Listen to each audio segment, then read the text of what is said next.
Halo para peneliti Indonesia, saat ini saya berada di Tuanan, suatu daerah di Kalimantan Tengah.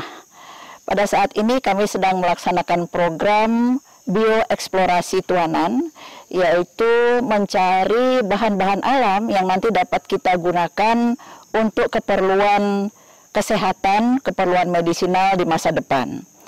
Jadi di dalam program ini kami akan mengeksplorasi baik itu tanaman-tanaman hutan maupun jamur-jamur yang ada di hutan di Tuanan ini, dan kemudian nanti kami akan meneliti apakah jamur-jamur dan tanaman itu memiliki efek antibakteri, anti jamur ataupun anti cacing. Alat yang kami gunakan atau metode yang akan kami gunakan nanti adalah metode baru yang disiapkan atau yang dipreparasi oleh Profesor Ilya Raskin dari Rutgers University. Beliau sudah mengembangkan satu metode yang cepat sehingga kita bisa secara mudah di lapangan langsung melakukan screening apakah bahan alam itu memiliki efek antibakteri, anti jamur ataupun anti cacing. Itulah yang akan kami gunakan di sini, dan sekarang kami siap untuk pergi ke lapangan untuk mencari sampel-sampel tanaman obat ataupun jamur-jamur yang diduga berkhasiat yang 3 tadi, antibakteri, anti jamur ataupun anti cacing. Oke, mari berangkat.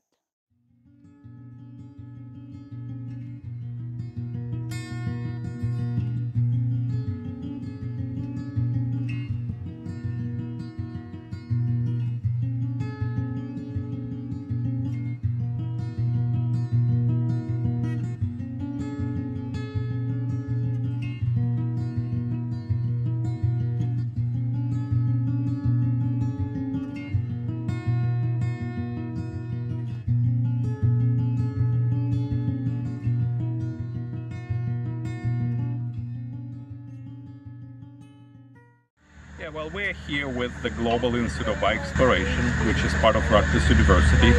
And what we do, we promote the natural product research throughout the world. Usually our graduate students, our postdocs, go to different countries and work with local scientists to enable the discovery of natural product-based medicines. And the approaches we use are different.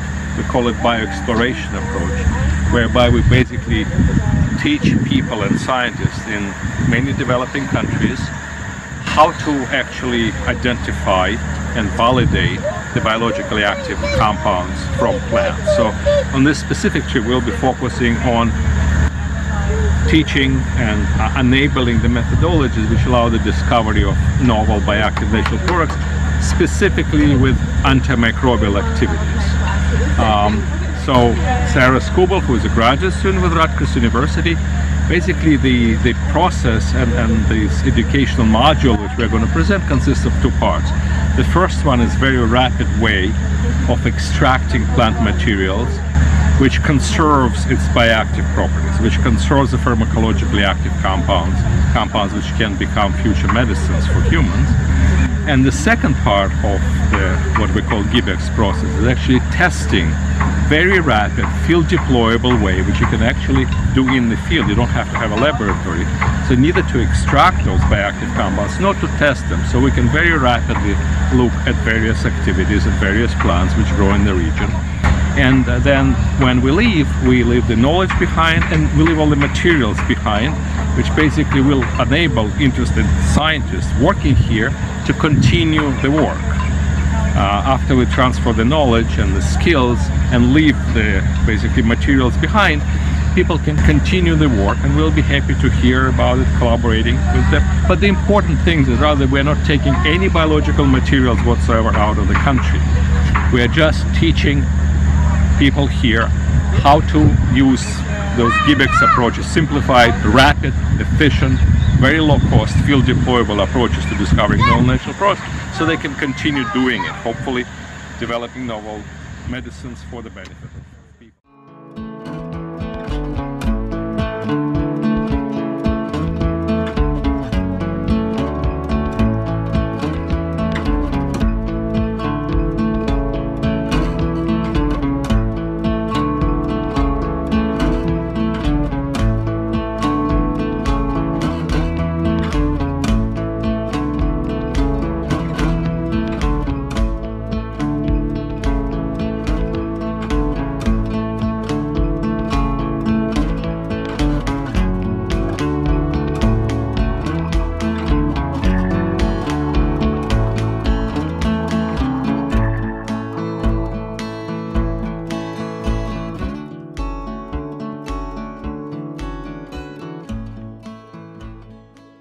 Di UNAS beserta Universitas dari Rajer sedang melakukan penelitian antimikroba menggunakan bahan dasar tumbuhan dan fungi, terutama fungi yang berukuran makroskopis.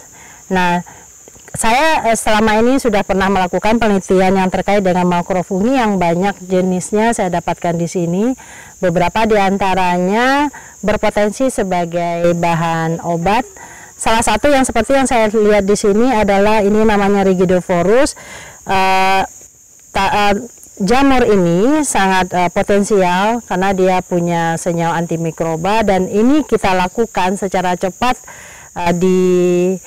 secara berkelompok di lapangan langsung, di mana dalam perlakuan kami memulai dari pengambilan sampel, kemudian melakukan ekstraksi dengan metode yang sudah dipersiapkan sampai dilakukan uji aktivitas antimikroba dengan menggunakan 3 kelompok jenis mikroba, ada dari bakteri, jamur, dan kapang, serta 1 jenis dari cacing ya. Nah, hasil yang akan diperoleh itu nanti diamati.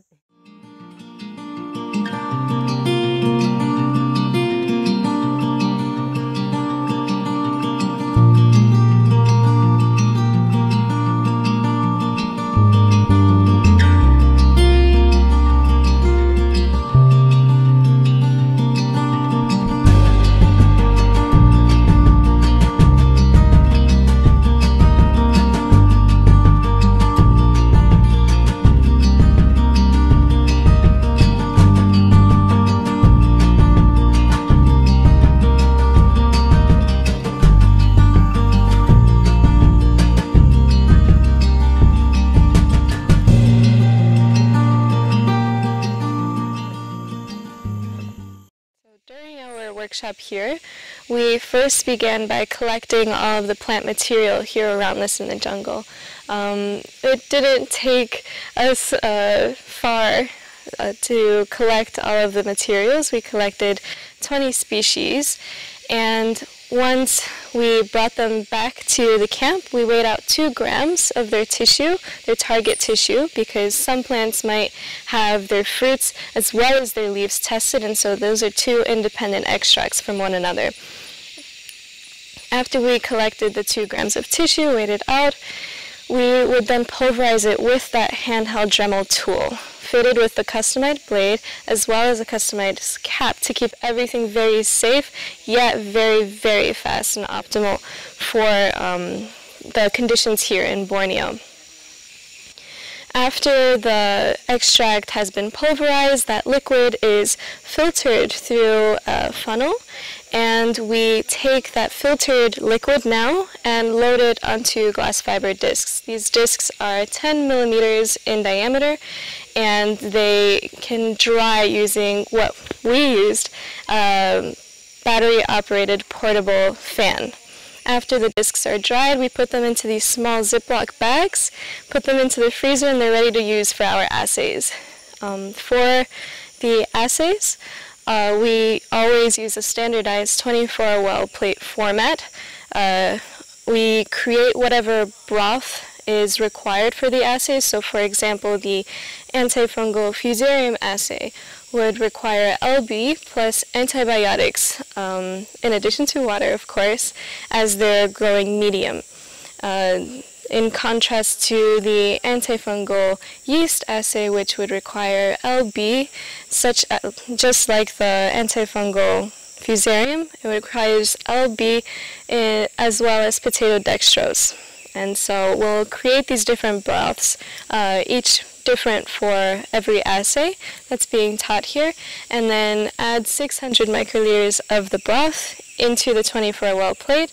Add your disc into each well. We test all of our extracts in triplicate, and after 2 days you would go ahead and add MTT, wait 2 hours, and then you would be able to gather results on a scale of 0 to 3.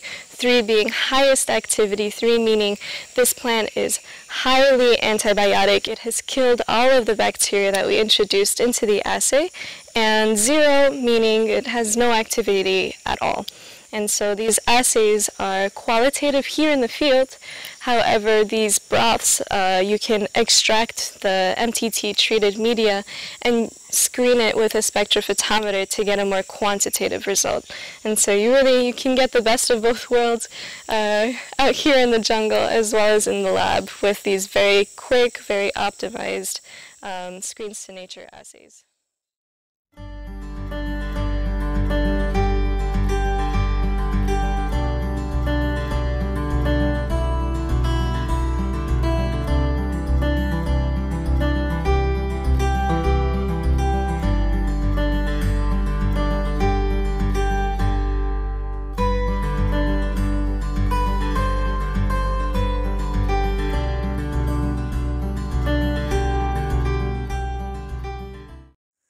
We are at the Tuanan Orangutan Research Station in central Kalimantan, Indonesia, on the island of Borneo, and we are in the middle of doing a Screens to Nature workshop with Rutgers University faculty and Universitas Nasional, Jakarta faculty and students.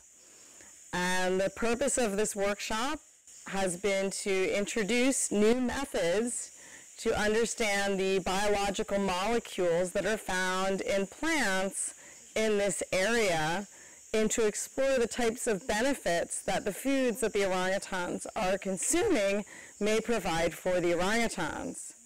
So for the past 2 days, we have held the workshop here at the Tuanan Research Station in order to understand the methods to use the GIBEX kit, which is part of this Screens to Nature methodology, where we can bring field methods, laboratory methods, I should say, to the field, so we don't have to export samples out of the country. We could do the analyses right here with very minimal conditions.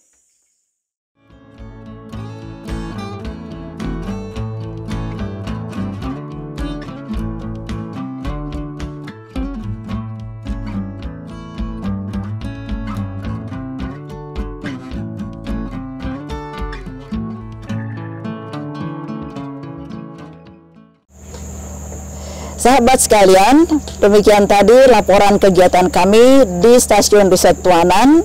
Kegiatan berupa workshop dan penelitian bioeksplorasi keanekaragaman hayati di Tuanan. Kegiatan ini merupakan kerjasama antara Universitas Nasional dengan Rutgers University Amerika Serikat. Sampai jumpa.